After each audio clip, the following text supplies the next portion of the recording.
हरिद्वार के डालूवाला गांव में खामोशी छाई है।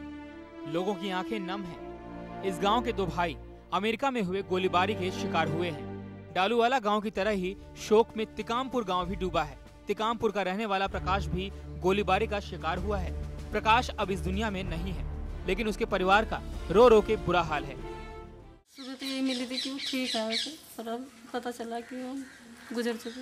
भाई बहुत अच्छे थे मेरे, बहुत अच्छे वो करते थे मेरे, अच्छी तरह से बहुत प्यार करते थे। जैसे अमेरिका में गोलीबारी के बाद डालूवाला गांव में सन्नाटा है। इस गांव की आबादी 2500 के करीब है, लेकिन यहाँ के सैकड़ों लोग विदेश में हैं। इस गांव के जोरावर सिंह और राजा के दो सगे भाई अमेरिका में रोजी रोटी के लिए गए थे। उन्हें क्या पता था कि वो रविवार का दिन उनकी जिंदगी का आखिरी दिन साबित होगा। अमेरिका के गुरुद्वारे में हुए हमले में दोनों भाई मारे गए। गांव के उनके घरों में लटके ताले मानो हमेशा के लिए बंद हो गए हों, क्योंकि अब दोनों भाई अपनी जमीन, अपने गांव कभी नहीं लौटेंगे। के बारे में पूरे समाज को दुख है, पूरी दुनिया को दुख है ना, पूरा बिरादरी को दुख है। बहुत बड़ी क्षति हुई है। अमेरिका की सरकार को तो क्या करना चाहिए कि उनके कुछ घर के हालात को देखते हुए मदद करनी चाहिए।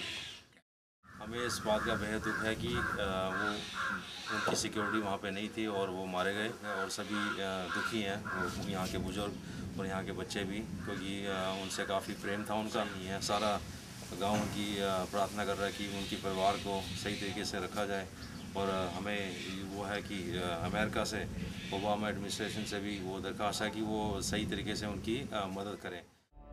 अमेरिका में हुए हमले के बाद हरिद्वार के सिख समुदाय में शोक की लहर है। सिख ओबामा सरकार की सुरक्षा पर सवाल खड़े कर रहे हैं, सरकार से इंसाफ की गुहार लगा रहे हैं। चंचल तोमर के साथ शोभित वर्मा, हरिद्वार समाचार प्रेस।